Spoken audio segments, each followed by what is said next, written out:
watching KWQC TV, making a difference in the Quad Cities.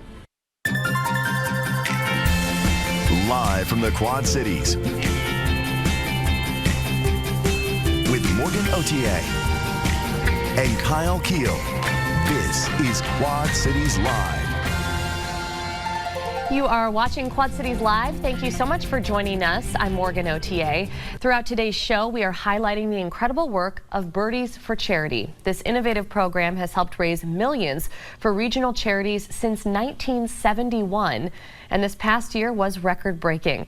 Joining us with that and so much more is Michaela Booth, the director of Birdies for Charity. Michaela, thanks for joining us today. Well, thanks for so much for having me. Yeah, absolutely. So we were just talking about this. You've been with the organization in your position for 7 years. With the organization for seven, and then in this position for about the last 3. Amazing. Yeah. Well, congratulations on that, because so many good things have happened in that time. Give us a little bit of background, a little bit of history on Birdies for Charity. This program spans 3 decades. It does, and it's an incredible part of the John Deere Classic. We know the John Deere Classic's been in our community since 1971, and then fast forward about 20 years, and in 1993, Birdies for Charity got started here and really used the tournament as a vehicle to fundraise for local charities because it had so much momentum and excitement behind it, and it's just been taking off ever since. Yeah, I think I said 3 decades. It's been much more than that. No, you're right. 1993, that was a couple years ago we celebrated our 30th anniversary, so you're right on. That's amazing. Yep. You've done so much good work, and talk about this past year. You were mentioning over 400 charities taking part in Birdies for Charity just in this last round. Yeah, this past year we had 476 charities that benefited from the program, and they did an incredible work, and they had so much momentum and excitement behind them. We generated $15.9 million for charity this year, which was it was record-breaking again, and on top of that, and this is what makes Birdies for Charity so special, is that they all got an 8% bonus on everything that they raised through the program. Okay, amazing. Yeah. And I do want to talk about that and go into more depth on that. But first, let's talk a little bit about how Birdies for Charity specifically works. Sure. Talk about the rules for anybody who's unfamiliar with this partnership with the JDC. Absolutely. So basically, charities get signed up with us, and they do the solicitation of their donations. They go out and they ask their donors to donate to them, but to donate to them through Birdies for Charity. And why they're doing that is it's transitioned throughout the years. When we were first getting started, there were a lot of charities that maybe didn't have those marketing dollars, and we still have those. Smaller charities, we have a wide range of nonprofit organizations that work with us. So they all do it for different reasons and find ways that make the most sense for them. But basically, we're marketing this program to the whole Quad Cities and even further than that. I mean, this is a nationally televised PGA Tour event, so it has amazing exposure, something that they might not have the opportunity to get behind if it weren't for Birdies for Charity. And then, like I said, that 8% bonus, that bonus promise, not just 8%, it can be anywhere from 5 to 10% each year. Okay. So that's really what's driving them. Why your donor would donate through Birdies for Charity rather than just donating to the organization itself. Yeah, that's huge. And there's just like a whole fun component and competitive component as well that gets the community really involved. Yeah, absolutely. So we offer donor incentives as well as those charity incentives. So to tie it back into the tournament, we have a contest thanks to Smart Lexus of Quad Cities. They're our grand prize sponsor, and we give away a lease on a brand new Lexus every year to whoever guesses the right amount of birdies that are scored during the John Deere Classic. Wow, very cool. It's so much fun every single year. People just really get behind it. Now, the John Deere Classic, speaking of, it took the title of Most Engaged Community at the recent PGA Tour Awards, which has actually happened before, I believe. Absolutely. That's an honor for us. It is. This just happened last week. We call it the Oscars of the PGA Tour. So there's an award ceremony every year, and out of the last 14 years, the JDC, and I should say the Quad Cities, has won Most Engaged engaged community 9 out of those 14 years. That's incredible. And that has so much to do with Birdies for Charity. We see it every year in the dollars that are being raised. We're a very small market on the PGA Tour, and we are right up there. We're #1 per capita in giving, and we're right up there in totals as well. Yeah. And of course, the volunteerism and all of the people who come out to support us during John Deere Classic Week, all of that goes It's into a the special title. week. And we Yeah. share that award with everyone in the community. Absolutely. It is a very special week. Okay, so give us a little insight, if you have any at this point. I know it feels like we kind of just wrapped up summer and fall.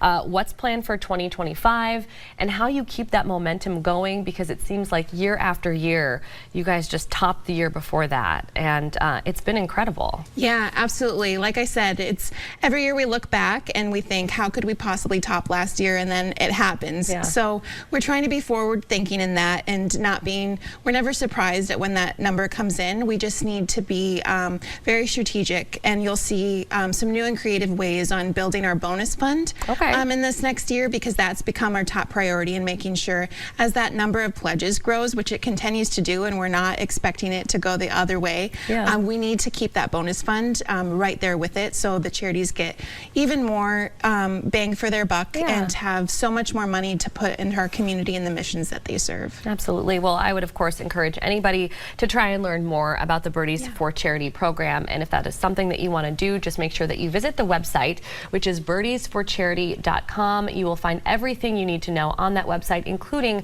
all of the charities that take part year after year. Michaela, thank you for joining us today. We really appreciate it. Thank you so much. Absolutely. Well, up next on Quad Cities Live, we dive deeper into the partnership between Birdies for Charity and the John Deere Classic, showing how the community comes together to lift up area nonprofits.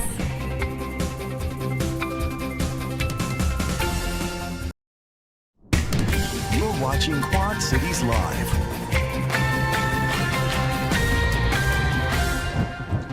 Birdies for Charity works side by side each year with the John Deere Classic. The 2025 tournament is set for July 2nd through the 6th, and a big part of what makes that week so special, the volunteers. TV6 Sports Director Joey Danya takes us back to TPC Deere Run for the magic that is the Classic. Every year, the John Deere Classic generates millions of dollars for local charities. Last year alone, more than $14 million was raised. But the total economic impact the tournament makes on the Quad Cities is far greater. The John Deere Classic had massive attendance in 2023, and according to a study based on data from the John Deere Classic and Visit Quad Cities, last year's tournament made a total economic impact of more than $70 million. For local businesses like the Deerfield Family Restaurant in East Moline, being located just 1 mile from TPC Deere Run, makes John Deere Classic Week the busiest week of the year. My dad started this business 25 years ago, December 1999, and it's always been in the family, and we always grew up with a restaurant. We are stable in our business and everything, but something new and extra always helps. During the week of the John Deere Classic, you'll see new faces that come for the tournament. It's a busier week than usually, even though we have the regular crowds here that we see every day. But during that week, it's a little bit busier. We know what's going to happen, and we prepare ahead for the John Deere week. At the heart of the John Deere Classic are the thousands of people that have volunteered for decades. Many of them come back each and every year. Susie Archer has been volunteering for more than 2 decades. My brother volunteered for many years, and he got me to come out 1 year, and I've been hooked ever since. I started on the cart committee. For several years, I did the standard bearers where you hold the score sign and all that.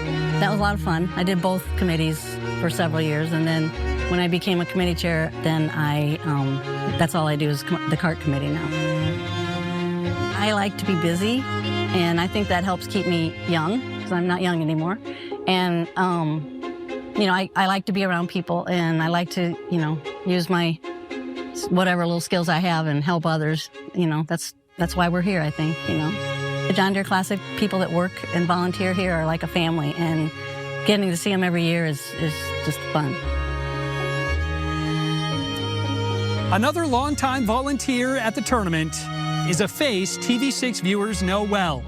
Sharon Derek has been volunteering for the John Deere Classic for over 2 decades. The perspective that you get when you're there, you're inside the ropes, so you're right with the players. I mean, there are times when the players will have to say, hey, can you move over this way because you're in my line or whatever. So, I mean, you get to see great golf, and you do walk the entire course, which by the time you get in, you get to where you need to go, you're easily walking 5 to 6 miles in a round, and it's not an easy walk.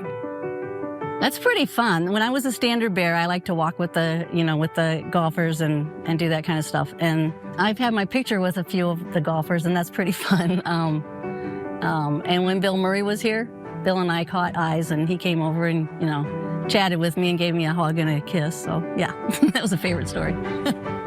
I feel really fortunate that we have a PGA Tour event in the Quad Cities. And I don't think a lot of people realize how unique it is. I mean, there are cities that are way larger than the Quad Cities, metropolitan areas, that don't have a PGA event. It's huge for the Quad Cities. It's huge not just for the charities. It's not huge just for the people, but you've got the business owners. People buy food, they buy, stay in hotels, they do all that stuff. So it's great for our community. I just would really encourage anybody who's never volunteered for the John Deere to give it a try. I mean, they need thousands of people to make this tournament a reality. And not all of the jobs are as physical as mine. Some people walk the course when they standard bear or they're scorers or whatever, and some of us ride around on carts or have to do other things, but there's so many options, check them out. We need more volunteers here as well as other places, doing other things in the Quad Cities. There are so many wonderful people who volunteer at the John Deere Classic, and this tournament wouldn't be possible without them. Their devotion to the John Deere Classic is a testament to the pride they have for this community, and they make it a much better place. Reporting from TPC Deer Run in Silvis, Illinois, I'm Joey Daniel. And coming up on QCL, we continue to highlight the deserving recipients of the Birdies for Charity program. Learn more about the Rock Island Milan Education Foundation and the many ways the organization is impacted by giving. That's next. You're watching Quad Cities Live. One Birdies for Charity participant we want to highlight today is the Rock Island Milan Education Foundation. For nearly 40 years now, the foundation has supported a variety of financial needs within the Rock Island Milan School District. The goal is strengthening schools and providing opportunities for students.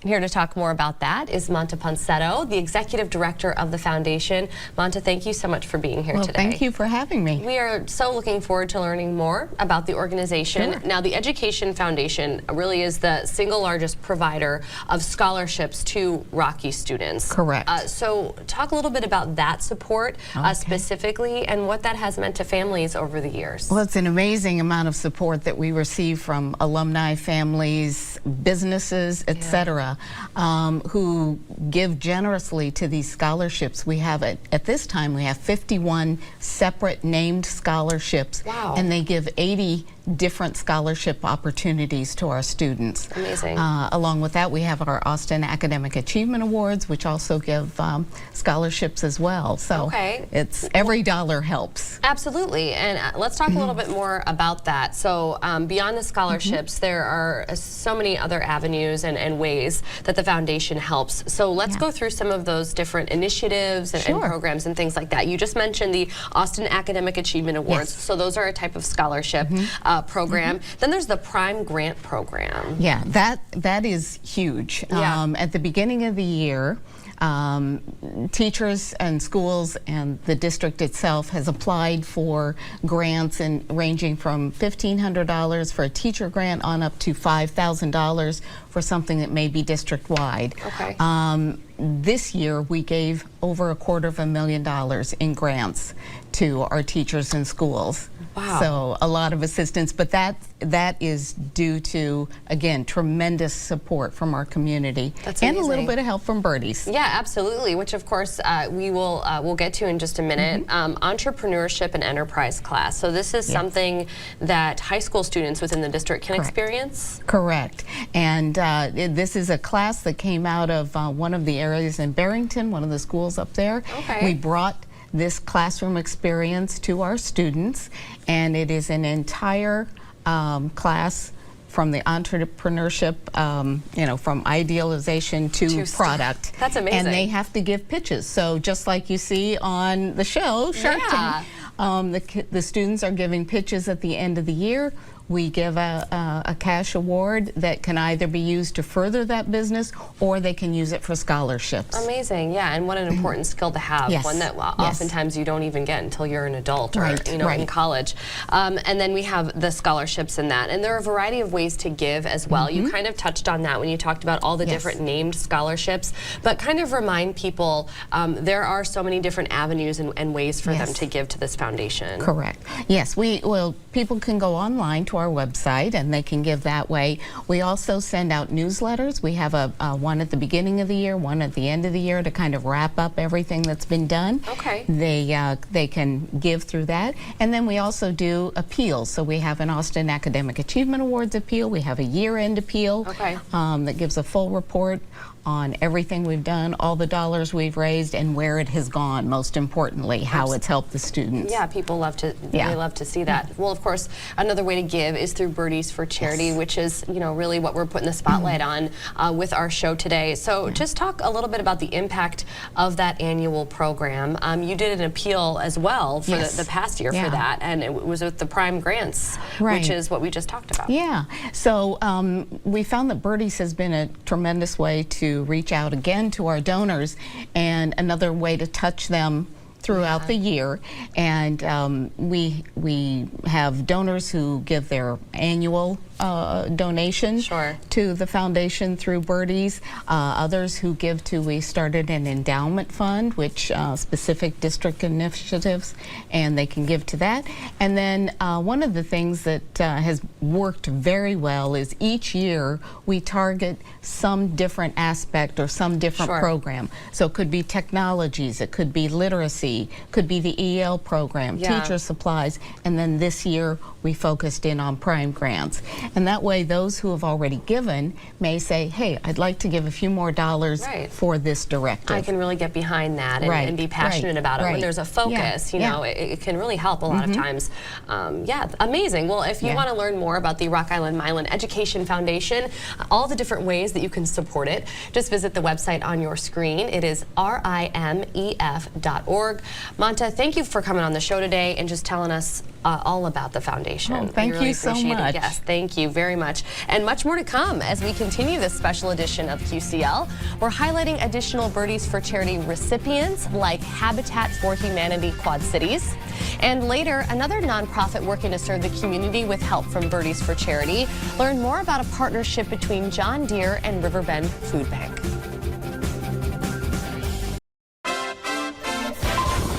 And now your first alert forecast with Chief Meteorologist Eric Maitland. Well, we started up cleaning off a little snow from the ground, and now we've gotten various amounts of clearing through the area here in the Quad Cities. You can see that we've got at least a little bit of sun trying to come on out and a few clouds around. We'll keep a generally partly cloudy sky through the evening hours. We go up to Dubuque, where there's been a lot of blue sky this afternoon, and that has helped certainly clean up the streets from that snow that honestly last night looked like it was going to move to the southeast when it left Minnesota and affect mainly our eastern counties, but it moved farther south, and a lot of us had some snow in the middle of the night, and we woke up to what was left on the street. So hopefully you didn't have too much problems or too many troubles making it into work today. Right now you can see the clouds coming on back after this limited clearing that we've seen. We might see a few breaks in the clouds as we go through the rest of the evening, but overnight will be mainly cloudy. There is still a system to our north and west. The southern extent of this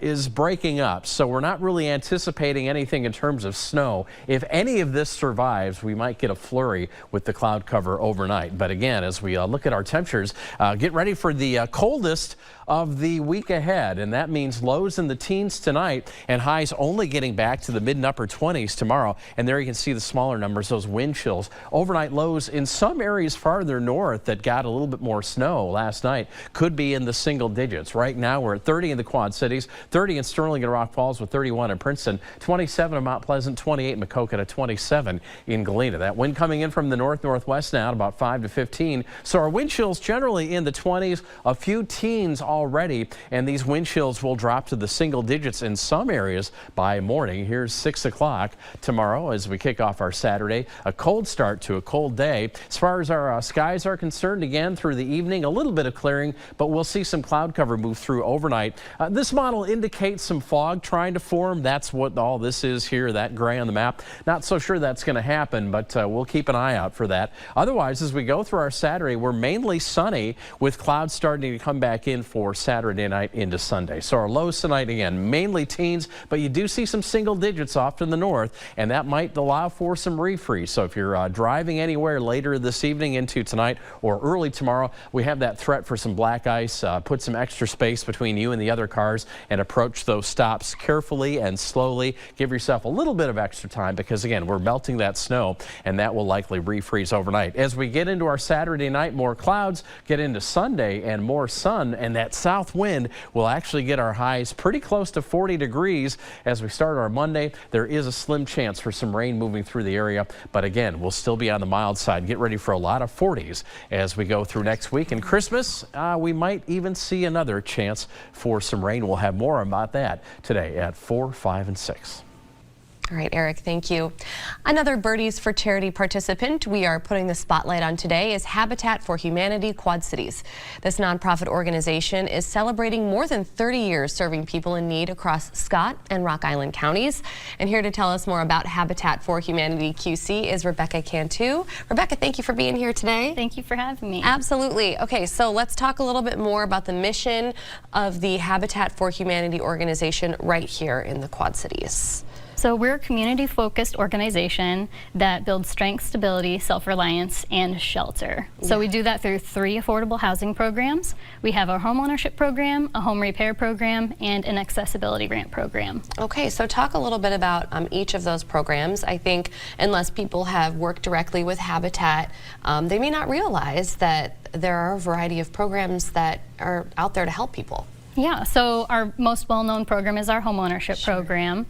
We've built 138 homes as of yesterday. We just dedicated a home yesterday. Yep, 1 week before Christmas. It was really nice. Thank you. That's great. Yeah, we have 4 other homes in progress right now. Wow.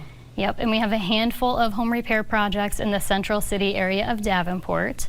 And then our accessibility grant program, we've built 100 ramps, actually 101 ramps so far. That's amazing. Yeah, the 100th ramp was this fall. That was a big celebration for us. So how do people seek you out? How do people that are in need, whether it is a ramp or maybe a home renovation or improvement project, so aside from building a home from the ground up, how do those folks find you that just need help with their existing homes? They can find us online. Our website's habitatqc.org. We post on social media a lot, so whenever those programs are open, we'll post and just ask to send in your application. So they can call our office as well. So anyway, they can reach out to us and we can see if there's a way we can help. Wonderful. Okay, so roughly how many families would you say are impacted by the Habitat program just here in the Quad Cities each year? I would say about 50 families each year. Wow. So we build over 20 ramps every year, over 20 home repairs every year, and then have anywhere from 5 to 8 families moving into new homes every year. That is quite a few. You know, you are a nonprofit organization, so I would assume you rely heavily on volunteers. Talk a little bit about the volunteers, what they mean to the organization, and if somebody's interested, what they could find themselves doing if they want to help out. Yeah, we have a very small staff at Habitat for Humanity, so we rely on our volunteers to get this work done. We have thousands of volunteers come through to help us every year. Amazing. So we really couldn't do any of this work without them. But it's not all swinging a hammer. If you can swing a hammer, or if you know how to use a power tool, that's great. But if you don't and you don't want to, there's so many other opportunities, what we call behind the hammer. So that could be serving on one of our committees. One of those is our family support committee, who we need mentors actually to help walk alongside our families as they're going through the program and earning their sweat equity hours and waiting to get their home built.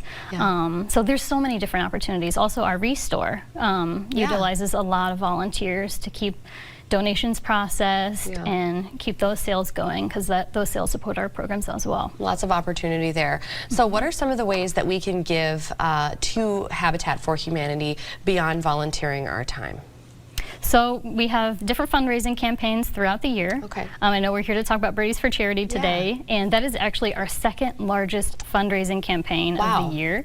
So Birdies for Charity is huge for us. Wonderful, and that's your number. And I went on right now, and what I thought was really cool is we know Birdies kicks off in the spring, and that's when we really start thinking about giving to our organizations here across the QCA. But I went online to Birdies for Charity today, and I typed in the Habitat for Humanity number, which is right there, 772.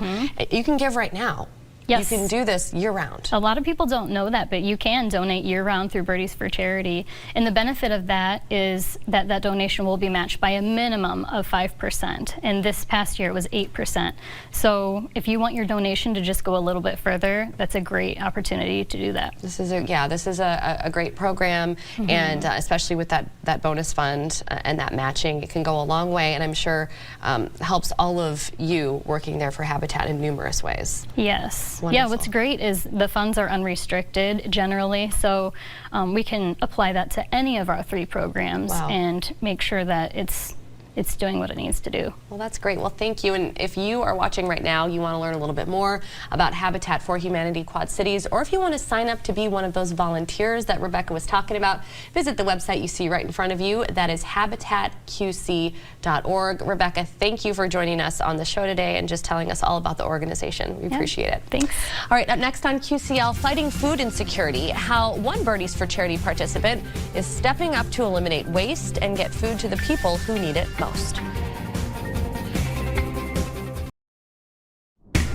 You're watching Quad Cities Live.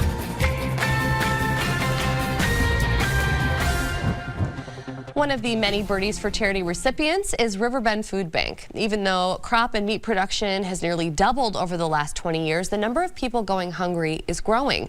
And many experience hunger because they don't have equitable access to food. But Quad City area organizations like Riverbend Food Bank are working to change that. Take a look. Riverbend Food Bank serves 5 counties in Iowa, 18 counties in Illinois. And in that service area, there's about 125,000 people that are food insecure. We know that about 1 in 5 children are food insecure in our service area, 1 in 7 adults. We distribute 20 million pounds of food a year. That equates to about 16.5 million meals per year over a service area that encompasses just over 1 million people. The work that we do here at Riverbend Food Bank could not be done without the help of the community. And certainly John Deere leads the way in that support. It's really important for John Deere to make sure that everyone has food on their table. And we do this by honoring our farmers, our growers, our ranchers. They are producing enough food to feed everyone in the world, yet 1/3 of our food goes to waste each year. Riverbend Food Bank is working directly with our farmers, our customers, to help procure this food and save this food and get this nutrition into the hands of our neighbors. We saw the farm crisis happen and people struggle to make ends meet in the early 80s. We knew we needed to do more, and that is when we invested in Riverbend Food Bank, and they have been here ever since, supporting our community. We saw later in early 2007, 2008, really our worst economic crisis we have faced since the Great Depression, and Riverbend Food Bank was here to support our neighbors. We then most recently saw with COVID Literally, our lines double overnight. And again, Riverbend Food Bank is here to be a repository to offer this nutritious food when people need it the most. And you think about even when we face natural disasters, like when our levee broke, or we have flooding, or we saw the derecho and our electricity was out for 4 days. The first thing that goes is our food, and people need the support of Riverbend Food Bank during those times to get food and water. So for us, it's really important that we do have a variety of hunger relief partners throughout our 23 counties that we can get into the small communities or the large cities to be able to feed people that are facing food insecurity. Those could be church organizations, those could be community centers and schools, and we deliver to them, and they also pick up food from us on a consistent basis. And in the food bank lines is single mothers raising 2 kids while working but can't make ends meet, or people retired on, Social Security and they can't keep up with the rising inflation, or people on medical disability. And Riverbend Food Bank is here to fill a void that needs to be met with people in our community. But what we are seeing now is a decrease in population in our service area by about 0.5%. But we are seeing an increase in the number of people who are considered food insecure by almost 30%. We've all seen this inflation hit each and every one of us when we go into the grocery store and we go fill our car up with gas, and we see these rising costs. And there's so many people that are working or on fixed incomes that just can't keep up with the inflation. And Riverbend Food Bank is here to support our neighbors. Our organization could not exist without volunteers. The last 3 years, we've averaged distributing over 20 million pounds of food. We have 40 employees. Without the 2,000 plus volunteers and the 20,000 hours of volunteer service that they provide to us, we would certainly be unable to sustain that type of volume. We have hundreds of John Deere employees volunteering each and every year to Riverbend Food Bank and helping in the pantry systems and delivering the meals and helping put food boxes in cars and in trunks. And we have logged over 5,000 hours volunteering for Riverbend Food Bank. Our employees actually broke a record just this year of recording over 300,000 volunteer hours to give back to our communities. It's something that it is in each of us to want to make sure that our employees do well, and we do that by helping.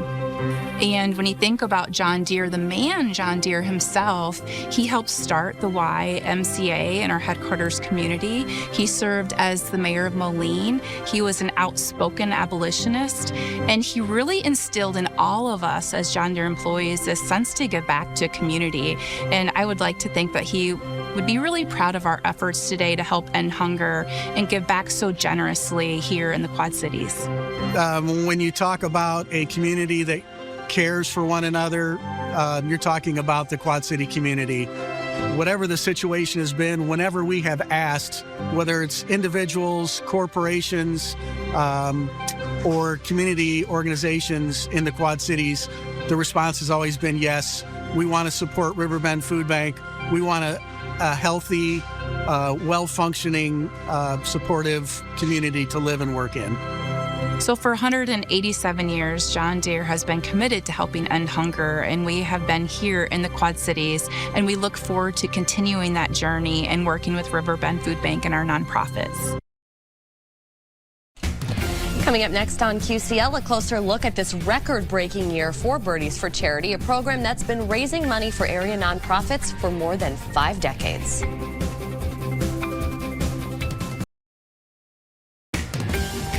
You're watching Quad Cities Live. Birdies for Charity announced a record-breaking amount of money raised in 2024, $15.9 million. Nearly 500 charities benefit from the Birdies for Charity program each year, combining the John Deere Classic with this enormous giving campaign.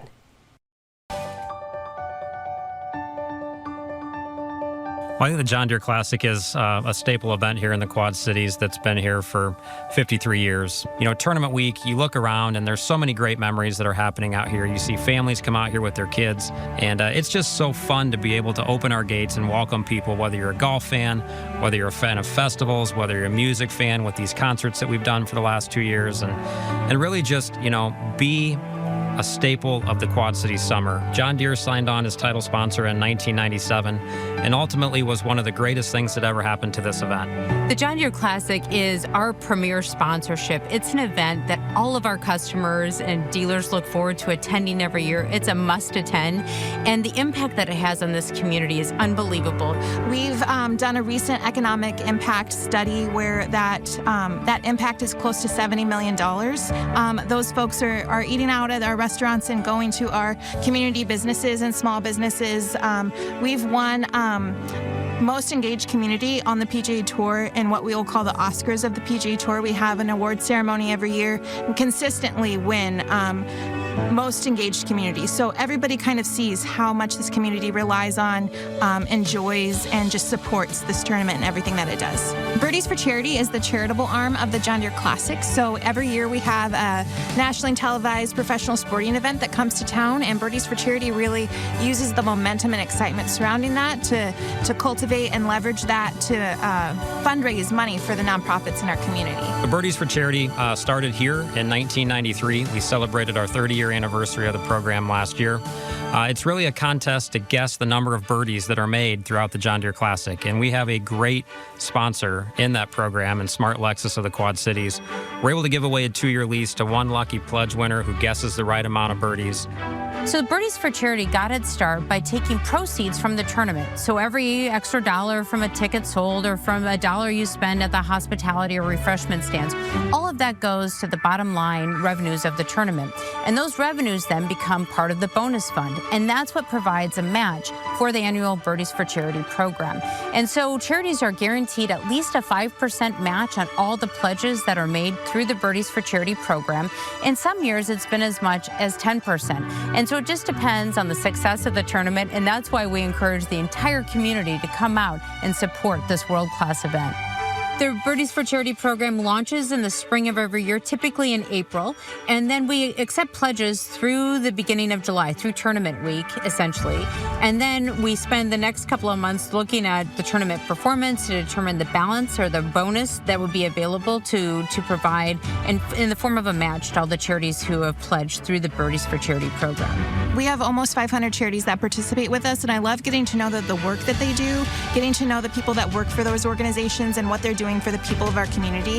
It's really hard to find someone in our community who isn't impacted by one of these charities in some way or somehow, whether it be you're doing some after-school programs at the YMCA, doing some workouts, going to a museum, enjoying the arts and culture, whether you need essential health care, food and housing, and all of those sort of things. It's really hard to find someone that's not touched by it. In fact, many nonprofits organize their annual fundraising campaigns through Birdies for Charity.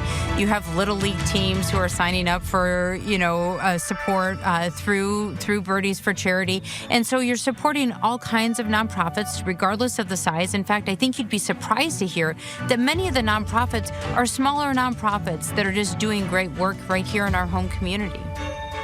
Another way that John Deere supports the John Deere Classic is we provide a corporate sponsorship to cover all of the administrative costs for the Birdies for Charity program. So every dollar donated or pledged through the Birdies for Charity program goes back to that recipient or benefiting charity. We're also able to go out and raise money through our own charitable initiatives and promise at least a 5% bonus on each dollar collected. This year, we're really pleased to be able to announce an 8% bonus to all participating nonprofits.